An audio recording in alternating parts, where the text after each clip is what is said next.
G'day mate, Clinton Anderson here from Downunder Horsemanship, and I'd like to welcome you to the latest innovation of the method on our trail riding series. I'm trying to teach people on how to get a really great broke trained trail horse. When you set your horse up for success, you'll also have success.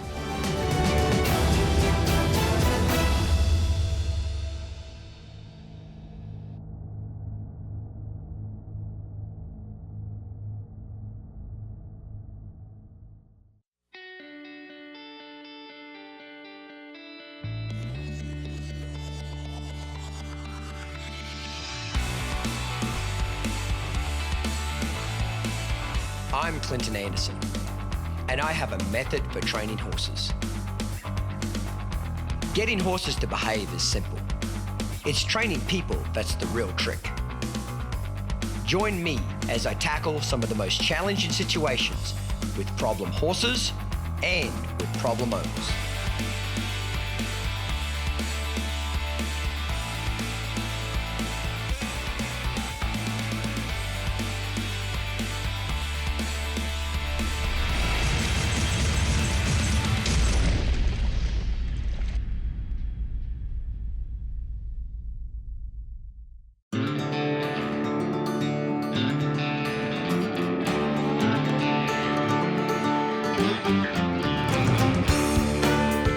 Out of all the kits that I've produced in the last 25 years, the trail riding kit, Training on the Trail, is by far our best work that we've ever done. It's the most I'm proud of, to be honest with you.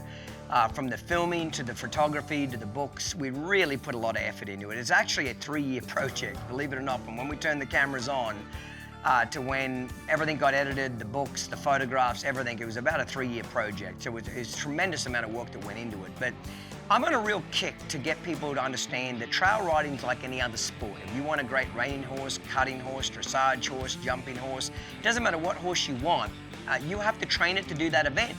Well, why is trail riding any different? If you want your horse to be a great trail horse and cross the bridges and water and gullies and traffic and all the other things that a trail riding horse is exposed to, if you want him to handle it well, you've got to train him to handle it well.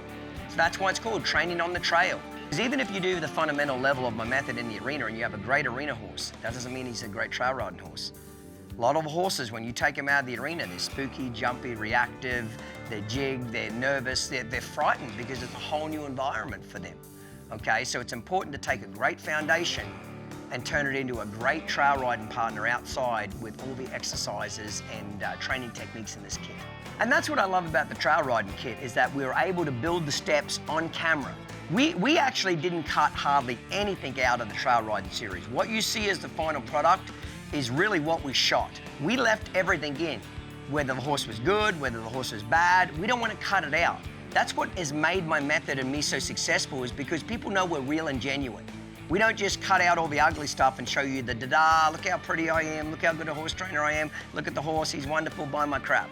No, we don't do that. We show people what it is. Okay, and that's the beautiful thing about the trail series, is like a diary. Day 1, day 2, day 3, day 4. We showed you how it all came together and how if you follow the steps, you run into very little trouble.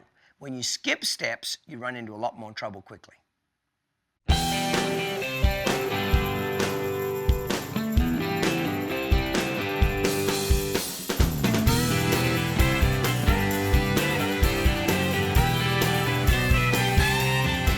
What we wanted to do is make sure that we let people know that the preparation before you go outside is really important. If you haven't got the preparation in the arena, like I like people initially training their horse in an arena because it's a controlled environment.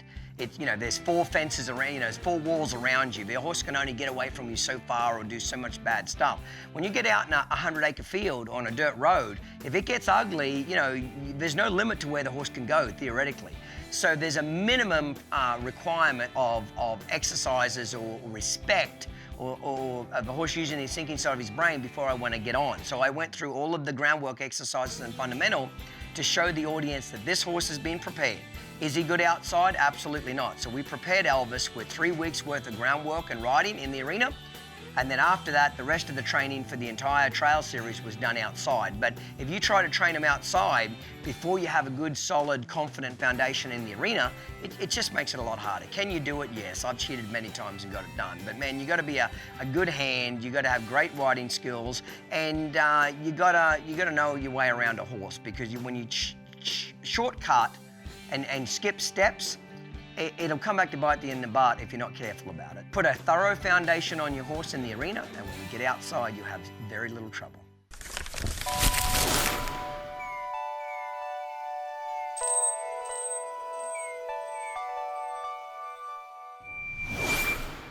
Okay, mate, we've got Elvis back out here again. And today is Elvis's first day outside, and you can tell too, can't you? See him looking around? Okay, he's like really on edge today. This is the first time we've had him outside the arena. So this is a great example of why we picked this horse, meaning that we've wanted to set this up to be as realistic as we possibly can. So he's outside for the first time, he's very alert, he's looking around, he's kind of spooky, he's jumpy, etc. So, and this is what happens when you take your horse out of the arena. Okay, this horse has had 3 weeks worth of training. He's had 3 weeks worth of groundwork and 2 weeks worth of riding. Basically what we're doing here in this series, guys, as a general rule, we're following the Academy Training Horse Program. When people send us young green colts or problem horses, we basically teach them the fundamentals, and then we use the fundamentals in what we'll call real life situations. And we take it and ride them outside. So we basically spend the first 3 weeks of the horse's training in the arena, okay, groundwork and riding, and then the next 3 to sometimes 4 weeks outside, okay? So remember, when you first go outside, everything is going to change. They are going to get worse. I guarantee you of that, okay? They're not gonna get better, they're gonna get worse. So for example, with Elvis, I wasn't real happy with him yesterday when I rode him. That was the first time I've actually rode him. One of my academy students did the preparation for me. And the fact that it's not necessarily that he did something wrong, but he was still too kind of hot for my liking. He wasn't quiet enough for my liking, etc.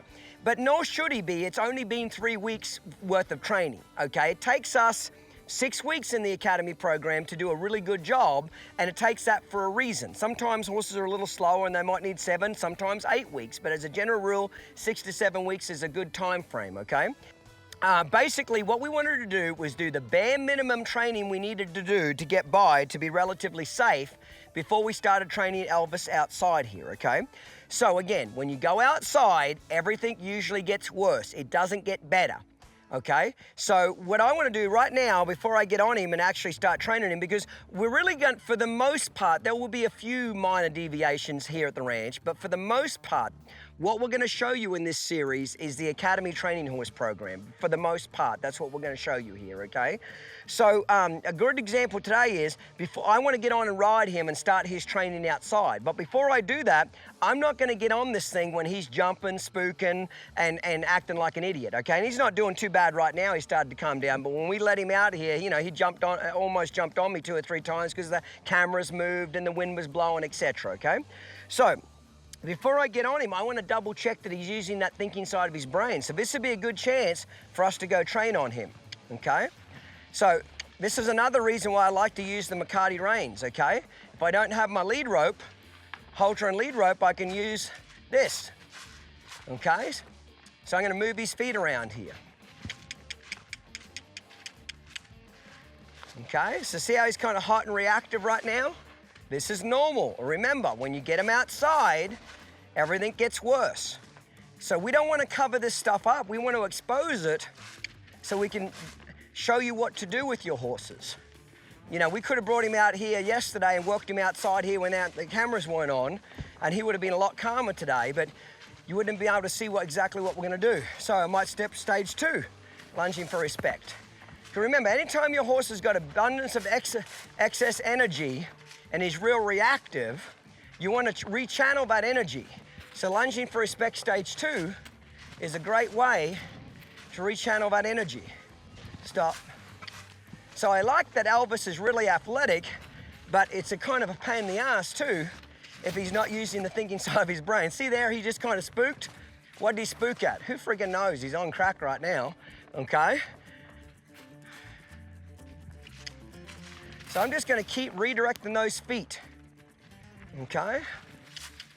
Remember, the more change of direction you do, the more the horse will start using that thinking side of his brain. Step. There we go. So this is why I love to use these McCarty reins, because it's like a built-in halter and lead rope.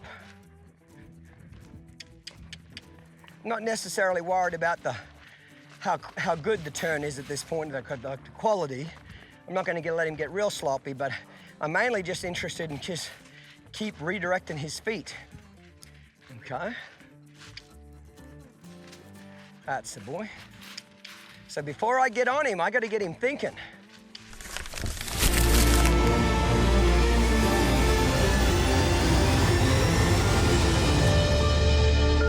Don't forget to check out our next training session with Titan and the Method. Ever wished Clinton Anderson would just come by and help you with your horse, or that he would put on a clinic in your own arena? Well, now you can get the next best thing. Meet the Clinton Anderson Certified Clinicians. Trained by Clinton himself, these great horsemen have met all the requirements of the Clinton Anderson Academy. 16 months of intensive training at the Downunder Horsemanship Ranch. Theoretical and practical testing on Clinton's method. Hands-on experience with problem horses. Now, there is a Clinton Anderson method expert willing and able to come to where you live and ride to teach a private lesson or put on a public clinic. Learn at your own pace. Get personalized instruction, all without having to travel far from home. So if you can't find the time or the money to come to a Clinton Anderson clinic at his ranch, now you have an option. Get accelerated results. Let a Clinton Anderson certified clinician bring the method to you. Visit certifiedclinician.com for more. I've been managing the farm for the Milwaukee Public Schools Recreation Department for a little over 30 years now. And when I buy a piece of equipment, I look at how many times out of the year I'm going to use it. And if it's only 2 or 3 times out of the year, I might as well go rent it from somebody.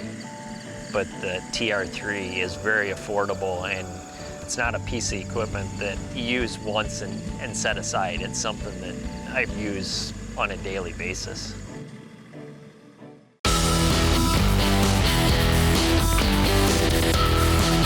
Hey mate, if you're looking for a fun and inspiring way to challenge your horsemanship, then join me for a 3-day horsemanship clinic so I can help you become a better horseman. At each clinic, I'll work with only 20 participants, teaching them the fundamentals, groundwork, and riding exercises. My clinicians will join me to ensure everybody makes progress and receives one-on-one help. Spectators are welcome to watch all 3 days of the clinic. We'll also have our retail store set up with all of my products and kits. So mate, if you want to learn the method from me personally, sign up to participate or get your spectator tickets now, and I'll see you on the road, mate.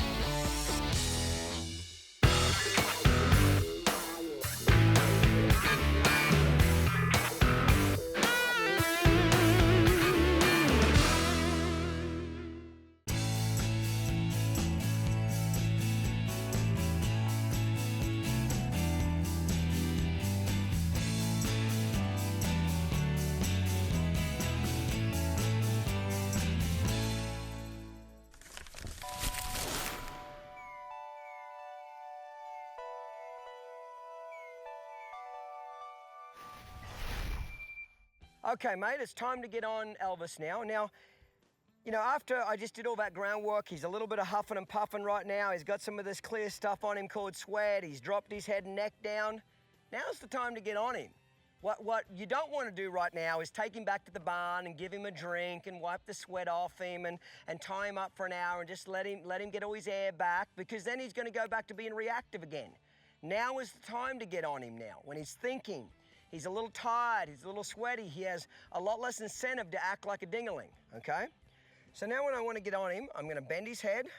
That way if he went to go to buck or bolt or jump forward when I'm throwing my leg over, I've already got his head bent, so I've got a much better chance of getting him to disengage his hindquarters, as opposed to just getting on him with a big old loose rein and that just asking him to take off and do what he wants, okay? So again, here's the deal. Touch wood on this, okay? But I'm 38 now, and I've been doing this professionally since I was 15, okay? touch wood, I haven't been hurt on training horses my entire career. Now that I've said that, I'll probably die today. But anyway, I've never actually been hurt with training horses, not significantly anyway. I've been bucked off a few times, etc., and got kicked in the ass once and once in the crotch. But beyond that, okay, I've never really had any major accidents. And I tell you why. It's because I always prepare myself and I always assume the worst. Okay? I never take chances. As soon as you assume the horse is going to be good, that's the day he's going to buck your ass off. Okay? So I could get on Elvis with a big old loose rein like this, and I get on and I throw my leg over, and look how vulnerable I am. When my leg's halfway over his back and he's looking off and he jumps at the deer over the fence, he can do whatever he wants to do to me. Now, I don't think he's going to do any of that, but I always plan like something silly could happen. Until my horses absolutely prove to me they're safe, I always treat them like they're dangerous.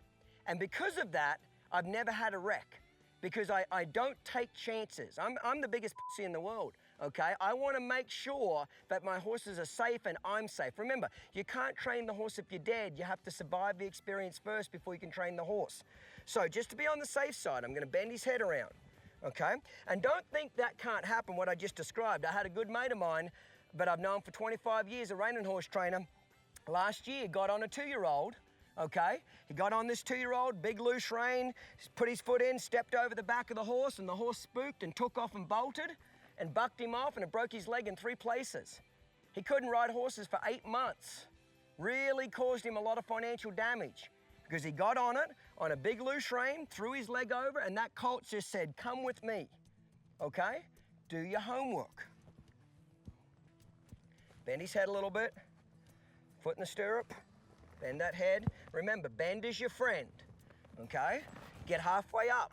Check that he's not gonna do anything silly. Move the stirrup around, etc. Then get on, okay? Now notice I still haven't let his head get out straight. Check out our latest catalogue from Downunder Horsemanship. It's filled with beautiful imagery and in-depth information on all the products used in this show. Visit our website or call this number and we'll send it to your door free of charge. If you're serious about living the dream, it doesn't get more real than this. Let famed Aussie horseman Clinton Anderson turn your dreams into reality. Clinton Anderson opens the gates to his world-famous Downunder Horsemanship Ranch in Stephenville, Texas. You can see Clinton in action on tour. You can practice his methods at home. But there is nothing like getting instant feedback from Clinton himself. Book your clinic now and set out on an adventure of a lifetime for you and your horse. Hay is not for horses. They deserve Stanley Premium Western Forage. There's no better place in the country to grow forage than Idaho, and Stanley is one of the country's largest producers.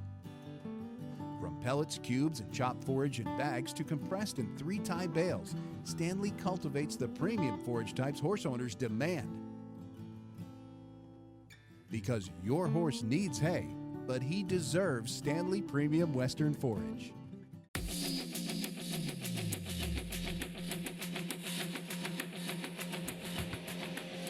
Fundamentals has shown you the basics. Now it's time to put those principles into practice. Get out of the arena and get on the trail.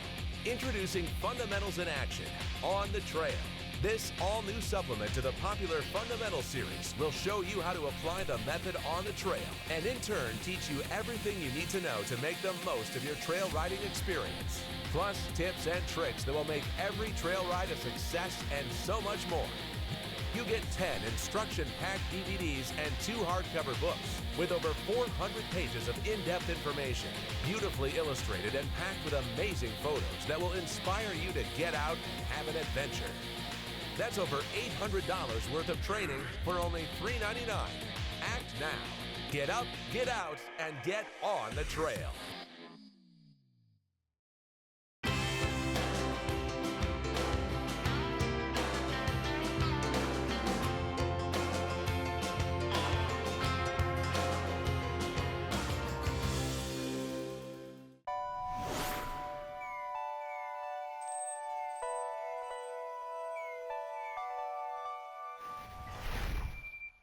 This is a great exercise, mate. It's called tree to tree with a 3/4 turn.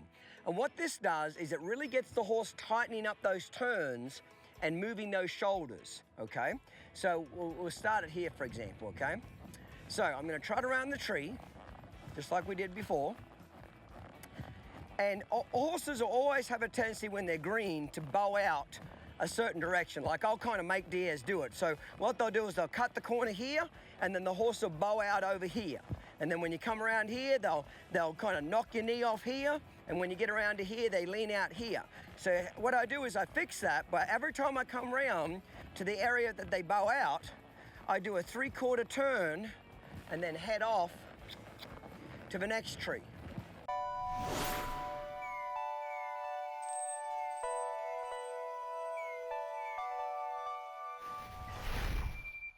The next exercise, mate, we want to work on is circling tree to tree, except now we want to add what we call a 3/4 turn. And what this will do is it'll actually really tighten up the horse's turn and get a more round circle. In the beginning, horses have a tendency to want to do egg-shaped circles and lopsided circles, okay? So I just kind of walk through this one over here. Like, for example, if the barn was, say, over where you guys are over there, most horses are going to have a tendency to bow out over here, and they'll come around this side of the tree and half-ass knock your knee off, and then they'll bow way out here again towards the barn or the pasture buddies, and then cut the corner here. So what I do, well, eventually what happens is this. When you get really good shoulder control on your horses, especially in the intermediate level of the method, you know, in advance, we start side passing, shoulder in, shoulder out, etc. When the horse leans out, you can put your outside leg on and push the horse back in. When he leans in, you put your inside leg on like that and kind of push him out. But at this level of the fundamental, usually you don't have that kind of body control of your horses. So this little exercise here is a cool little way of getting a little more shoulder control without actually having to go ahead and teach your horse shoulder in, shoulder out at this early stage, okay? So what I'm gonna do is whatever size circle the horse bows out, whatever side of it, that's where you do a 3/4 turn. So watch this.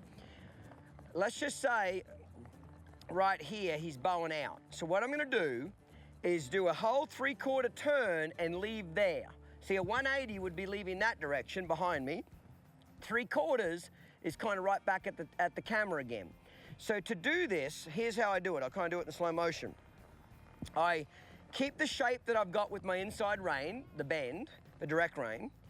I draw this outside rein a little bit across his neck, and at the same time, use my outside leg, and see how he did a 3/4 turn there.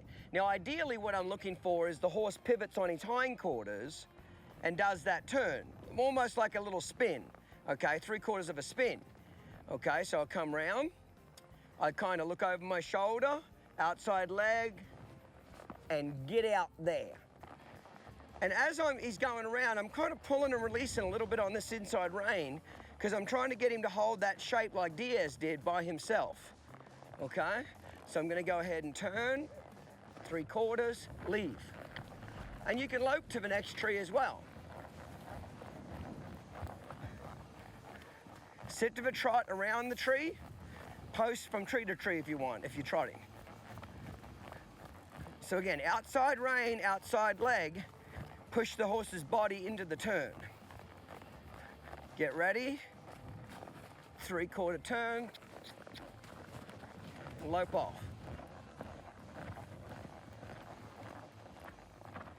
I promise you, this is one of the greatest exercises in the world to get a handle on a horse, to improve their steering, improve their balance, collection, everything. Now later on, I'll ask for vertical collection like Diaz did as he goes around the tree. But at this greener stage, I'm just interested in getting him to follow his nose. So you ready? 3/4 turn and leave.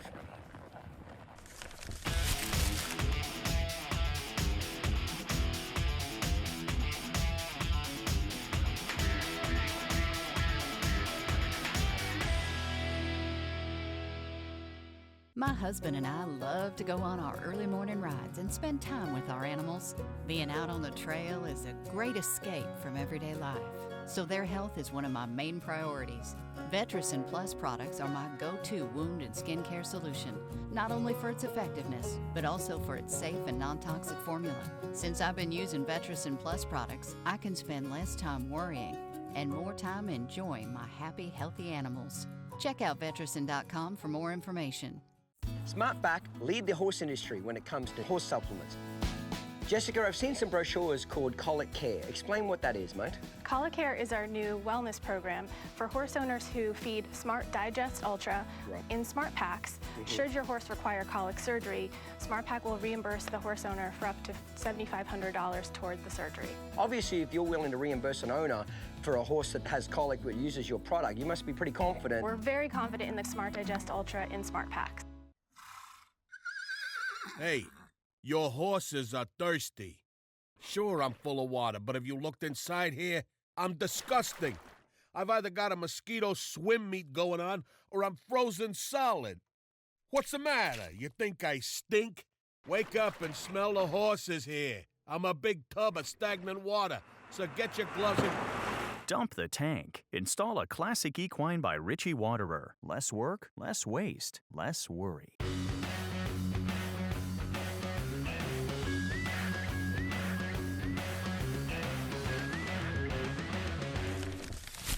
Confused loping is one of my favorite exercises to do at the lope because the horse doesn't know where you're going to go. Every time he leans right, you go left. He leans left, you go right. You do the opposite of what the horse wants to do. And after, a few minutes or sometimes 2 or 3 days, depending how bad the horse is, they just give up the union card. Hey, Clinton, wherever you want to go is fine with me. They stop trying to take over from you. When I'm riding a horse, I want to call the shots. I want to tell him where to go. He's got 23 hours a day to make his own decisions when he's out in the pasture.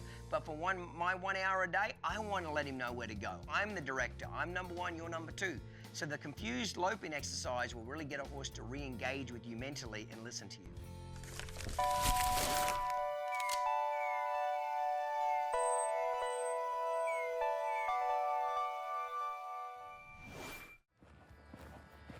Righto, he's a little bit fast going down here. He slowed up a little bit there. So I'm going to go across the diagonal. I want to make sure he's on a loose rein. So when I get here to the center, it's like an intersection. Get over here, look, get over there. Ride the horse where you want to go. Don't be a passenger, ride him. Now there's another road going here, so watch. Get over here, Elvis, get over here. Let's go. Look where you want to go. He thinks he's going to go straight. Hey, Elvis, get over here. Okay, he thinks he's going to go around here to the right. Hey, Elvis, get over here. Come on, get over here. I want Elvis to say, holy shit, this guy's crazy. Turn left, get over here. Let's go straight. I can feel him leaning to the right, Elvis is leaning to the right. So watch, I'm going to get up here. Turn left.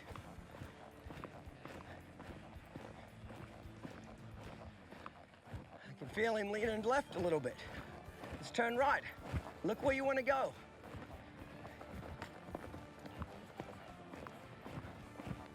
Might let him go straight for a little while.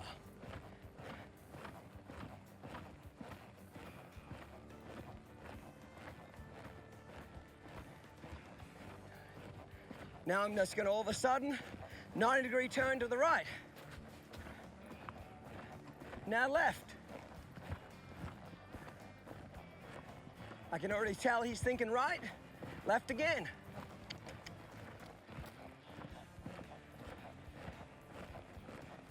Left again. Go straight.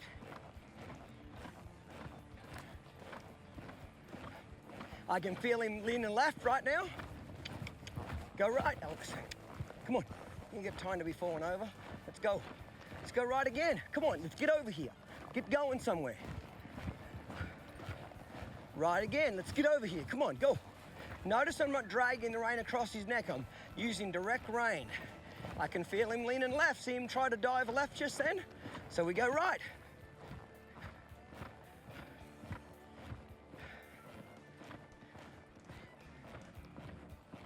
So I can feel him a little faster than what I'd like right now. Come on, let's go. Turn right. Turn right again. Now I can feel him slowing up a little bit. Again, if I want to get Elvis to lope slow, I've got to lope him enough and put enough miles under his feet where he's begging to go slow. He's begging. I can feel him leaning left right now. So for sure I'm going to go right here. Okay? Now the barn's off to my left. Ah, good boy. He doesn't feel like he's leaning left at all. Not like previously. Now I'm going to take a right. Go on my diagonal. So all of a sudden now I feel a little change in Elvis where he's like, okay, right, I get it. This ain't right much fun, is it? I better start thinking about what you want. Now he's not expecting something here, so I'm going to take a left turn. He's not expecting it. Let's do another left turn. I want my horse absolutely confused. When your horse is confused, you'll be amazed how he'll start listening to you. But when he knows what you're up to, he'll start getting 2 steps ahead of you. Especially those hot-blooded horses, because the hot horses are usually pretty intelligent. It's the cold-blooded ones that are usually dumb as a bag of rocks, and they're too damn lazy to start out thinking you. So right now, I'm just starting to push Elvis along. I can feel myself pushing him with my mentally and with my body a little bit. Come on, keep going, keep going, keep going. I like that. Now I feel like he's waiting for me. So last time I went down this hill to the left over here, he kind of really sped up. So let's see what he does now.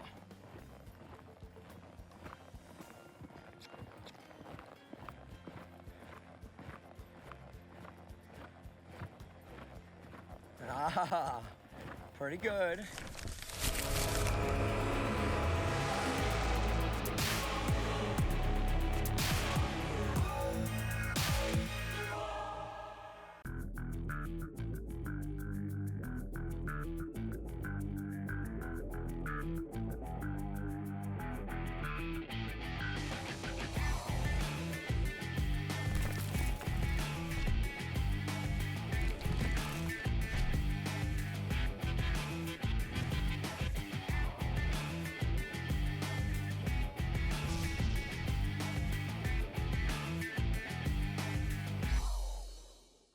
I'm Clinton Anderson. I grew up in Australia with a love for horses. And it's the words of my longtime friend, Neil Gilner, when you love horses, you love trucks. When it comes to buying a new truck, you can't beat Gilner Auto Group in Arkadelphia, Arkansas.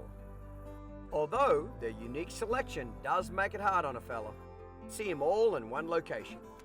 Well, it is a hard decision. Make your choice, even if it's a tough one, at Gilner Auto Group. When Clinton Anderson designed the pressure release system pad, he was thinking of you and your horse.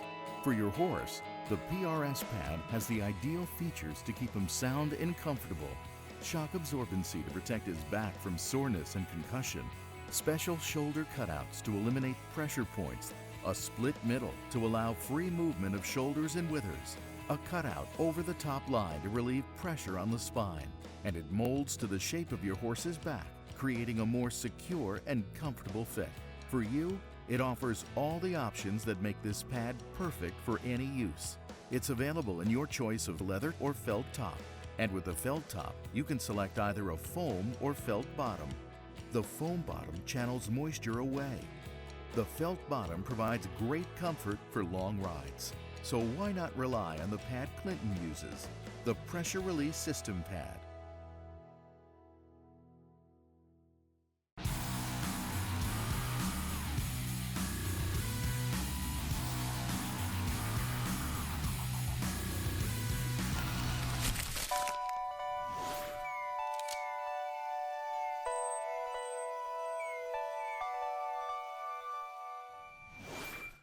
So just like all of the obstacles, mate, we want to get control of Elvis's feet on the ground.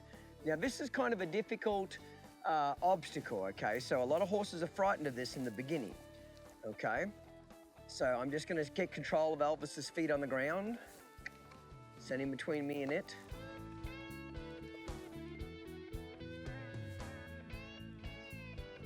Remember, we're doing most of this without the stick and string and halter to try to simulate that you can still get a lot of this done out in the trail if you're having trouble with an obstacle or something with your McCarty rein.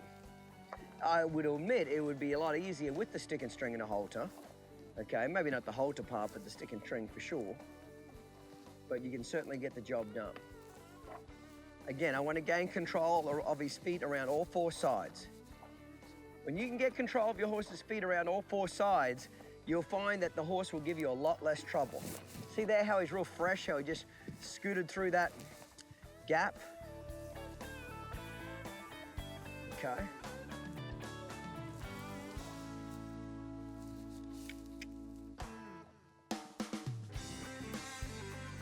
I'm gonna keep going until he quits running through that gap. That time he slowed down.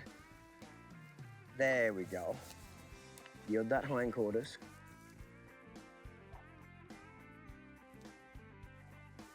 Yield that hindquarters.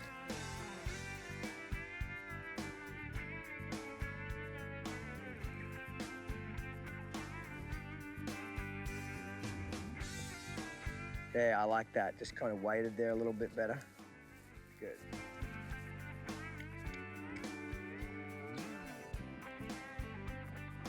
Now, new side, so he's kind of a little more panicked on this side.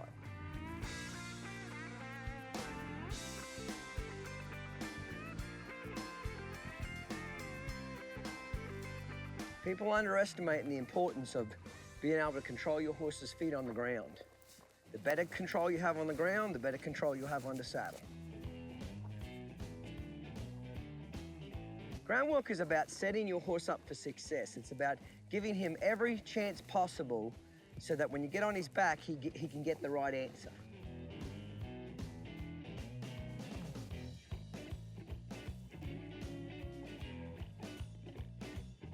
There, I like that. Just walk and relax. Okay, so when I actually start with this one, I want to always establish a starting point first, okay? So it's a little hard for him. A lot of horses are so frightened that they're just going to push their way through it. So what I try to do initially is I'll grab a few of these curtains, and we have just a rubber tie here, and I'll just fold them back like so. And what that does is it just gives the horse a little bit of a gap to kind of find the answer. Okay, so we'll send him through. And he has never been on this obstacle. Little resistance, little resistance, little resistance. I'll use the pole here a little bit. See how I used the pole for leverage just then? So again, he says, you know what, there's something different here. We're just practicing the sitting exercise. And by the way, we happen to be near some plastic curtains. Okay? So he's got to slowly start getting used to, there's a gap through this. You can run through this. There we go. There, I like that time better. He walked. Anytime he offers to walk and take his time, I'll let him. Okay, that was pretty good. So what I'll do now is I'll pull out one curtain and the gap will slowly disappear.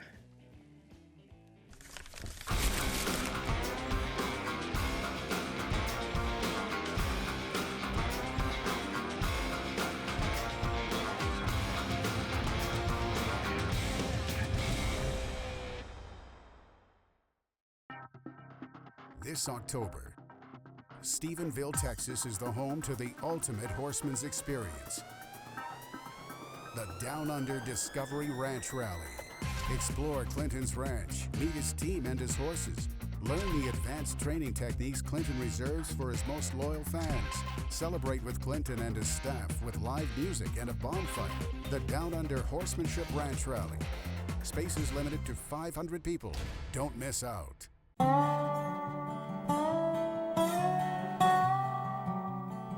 It's such a blessing to be a part of the horse world, and we really never stop working, because when we're not at the office or we're not in the shop, we're at home with our own horses or on the road competing somewhere. I could never see myself doing anything else.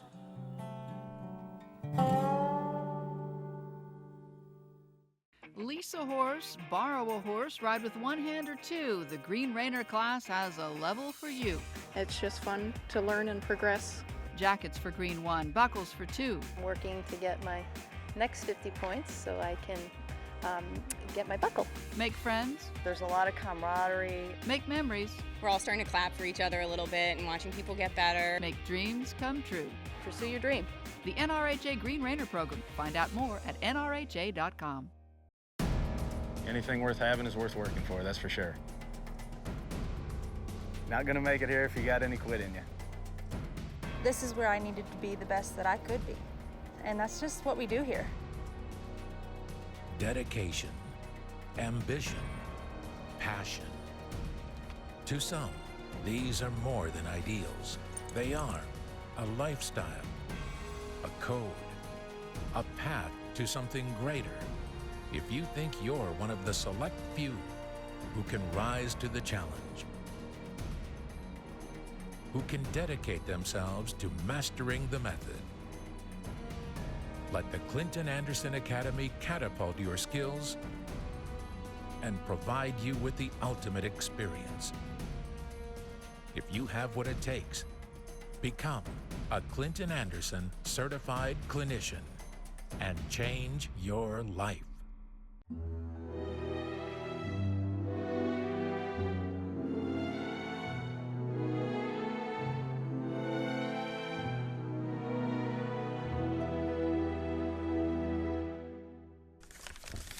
Horses hate objects that move and make a noise. So the Cowboy curtain is a great object because it moves and it makes a noise. But it's not such a noisy object that it's making tons and tons of noise. Sure, it flaps a little bit and touches the horse, but it's not overly scary for the horse. So it's a great thing to get a horse used to going through brush or bushes or objects like that that will touch the horse's sides or belly in a controlled environment. You know, a lot of young horses, if you haven't desensitized them to something like that and you take them out on a trail ride and you know, a branch comes by and runs down the horse's belly and pokes the horse in the flank, a lot of people get your ass bucked off that. You know what I mean? But if you've done the Cowboy curtain and got your horse used to things touching him on his face and his belly and his sides, when you walk through the bushes or thick brush, there's a pretty good chance he won't overreact to it.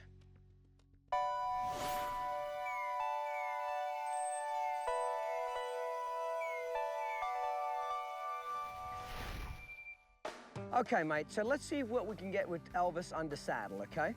To begin with, I'm just gonna go ahead and circle around this and get some control of his feet. No different to what we did on the ground. So I'm just gonna roll him back into it and go back the other way. Roll him back into it and go back the other way.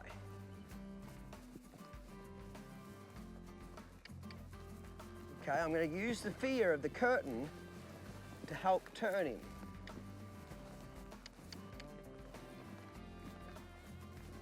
Remember, when he's scared of being reactive, use that energy for something constructive.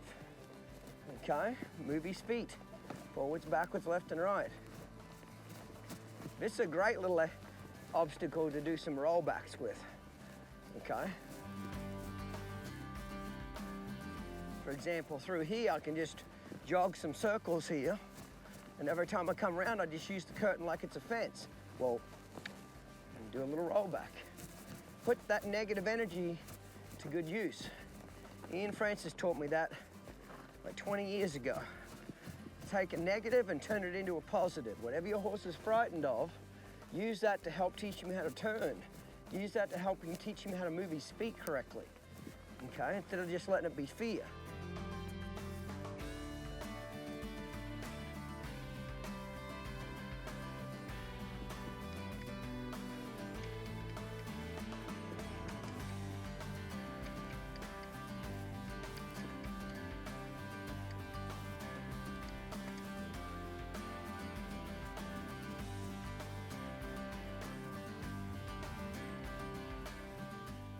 Radio. So, in this particular case, it's not wise to create a gap over there like I did before, because if he runs between the curtain and the pole, he might ram my knee into the pole, because a few times he came through, he rubbed the saddle on the pole, not a big deal, but I don't want that to be my knee. So in this particular case, if I need to have an assistant, I'll have them kind of create a gap here through the middle, but not on the side where the pole is, okay? But we'll see if we can get him through it without it first. So we've got him kind of moving his feet here. He feels a lot more relaxed now since I warmed him up. So let's just kind of see what he does here. Now, I might actually do this, retreat and back him away.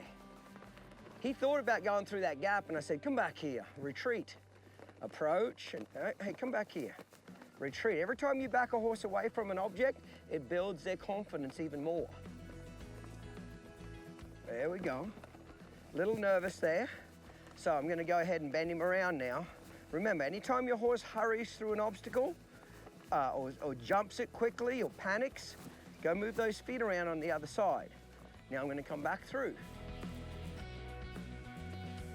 There we go. Now that was a lot calmer. Now even though he's a lot calmer, I'm still gonna bend him around anyway. He doesn't have a choice, okay? Because I'm working on my softness, working on getting him to listen to me, etc.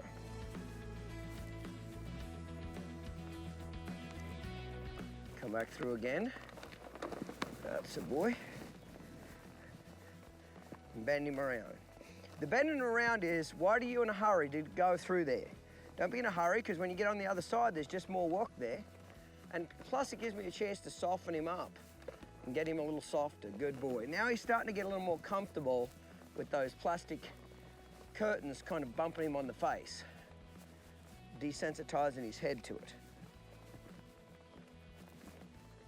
Oh, I love that. Nice and relaxed just there. The secret to getting him to relax is work him on either side of the obstacle. Believe it or not, getting a horse to go up and down a hill or a gully, slow, controlled, respectful, using the thinking side of his brain, is actually harder than what you think.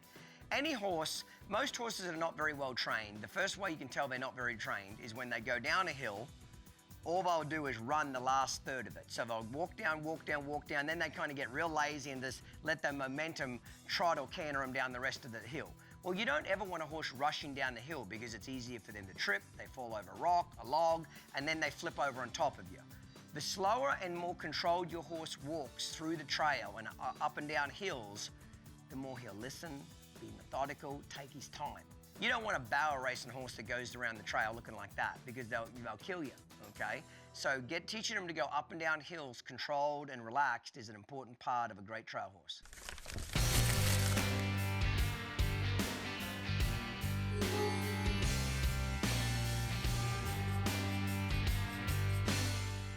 For 128 years, ADM Alliance Nutrition has been doing what's right for the horse. It was ADM who cut back on starch and sugar, ADM who balanced vitamins and minerals, and ADM who put forage first in horse nutrition.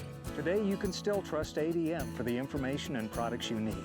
Learn more about equine nutrition and ADM's premium products at growstrong.com. That's GROstrong.com. ADM Alliance Nutrition, doing what's right for the horse.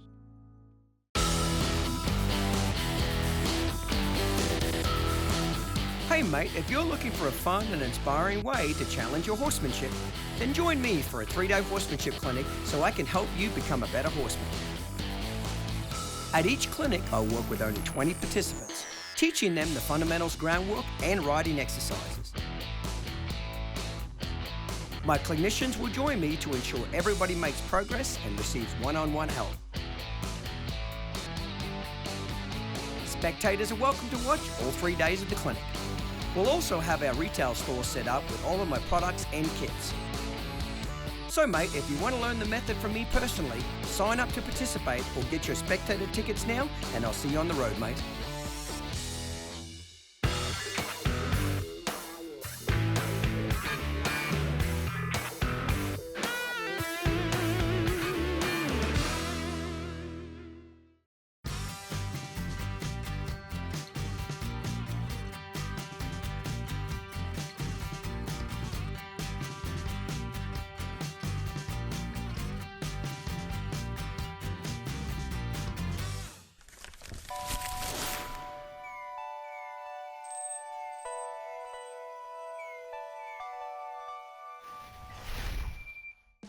So after I get my horses pretty broke in the tree area where they're loping on a nice relaxed rein, loose rein, they're circling the trees, I've done a lot of bending transitions, and I'm out there for somewhere between 5 and 10 days. The next area I come is basically my tree and creek area outside. And I love to do a bunch of training out here because it simulates getting that horse really good about going up and down steep embankments, get them used to the natural environment out on a trail, etc. So how I want to get my horses is I want them to just take their time and really think about where their feet are going out in the trail, okay? So most horses, when they're going up or down a hill, what they want to do is speed up, okay? So what I'm doing is I'll leave now and go to this next tree, okay? And I'll circle around this one just like we did in the tree area. And a lot of horses want to hurry up and down an embankment, okay? So what I do is I'm going to teach the horse, I'm going to work him on top here. So now what I'm going to do is I'm going to head back here to the embankment. I'm going to ask him to walk down. Now, he's kind of moving down here, not too bad, okay, but I'd like him to actually go a little slower. So if they're in a bit of a hurry, I kind of let him, and see how he kind of sped up right there? That's a perfect example. So now as soon as I get to the top, I circle around some trees again, okay? I want him to think, man, I don't want to get out of that damn creek bed. There's a hell of a lot of work up here. So do 4 circles around each tree and then cross the creek again. So basically I'm treating the creek like it's a big skateboard bowl, okay? And I'm just going from one end of it to the other. I want my horses to really dread getting to the top of that hill. See, it's really easy for a horse to just bowl down a hill and run up a hill. But it takes a lot of thought for them to actually think about going up and down. So I cleaned this creek out when I bought this property, and I've cut all these kind of ruts into the creek. Okay, he's not too bad, he's a bit fast here. Definitely fast here. See how he kind of half trotted up this? So as soon as we get to the top, we go work his feet again. So you'll find, just give me 10 minutes, he'll actually start going a lot slower because he'll realize there's nothing but work up here again. So as a good rule of thumb, 4 circles. Now if you don't have a tree up here, just pretend there's a tree there, okay? And come over here. So there's work on either side of the creek. Remember, horses are lazy creatures. They don't run to where there's work. They're not excited to go where they have to sweat, okay? So the whole time I'm working him, I'm working on his steering, I'm working on his softness, okay? Now, I'm going to go ahead and offer him the creek bed again. Now, I want him to just ease his way down here, okay? Now, see how he's kind of in a hurry there? I'm gonna let him be, let him be, let him be, and now that I've got to the top again, I'm gonna go make him work again. So I try not to make them go slow. I want to let them offer that to me, and they will. Just give me a few minutes here. Horses will always pick the lesser of the two evils, okay? So if it's easier to take their time and walk as opposed to hurry up the other side of the creek or the hill, believe me, they'll take it, okay? And you can do more than 2 trees. 2 trees is just a good rule of thumb. 4 circles around 2 trees. Boy. Okay. Now I'm going to head off here to my next gully. Bring him back to a walk. So, let's see what he does here. He's kind of marching down here. Way terrible. See this here? He was way big of a hurry to get to the top. So because he really trotted off, and when I get to the top, I'm gonna bend him around. I'm gonna make this a little more intense. And I'm actually gonna go up, straight back where I came down, okay? Because he really hurried way too much on that one. So I'm gonna go back down the hill and up the same gully, okay? So I'm gonna come back down the hill. He just said, Clinton, come with me. And that's very normal what horses will do. Aha, good boy. Good boy, Elvis. That's the first time he said, Are you me? We actually have to go down the creek again? That's perfect. Good boy. That's the first time he said, are you sure we have to be in a hurry to get down there? I just see work over the other side. Next week on Down Under Horsemanship. Again, anything that moves and makes a noise, most horses that are not very well trained are going to be scared of it. It's not their fault, it's their instinct, okay? It's how they've stayed alive for, you know, a long, long time, thousands of years, okay? So when I've got a puddle, obviously when the horse walks in it, it makes a noise, it splashes, it's scary for him. Instead of trying to be a direct line thinker and get him to go straight in that puddle, go around the puddle. Okay, and every time you roll back, you get a little bit closer to that water. A little bit closer again. A little bit closer again. Until eventually, he'll take a step in there. Like, I'm not gonna ask him to go in there. He'll just volunteer it. I promise you. There, a little bit right there. And as soon as he does, I'll take him out of it.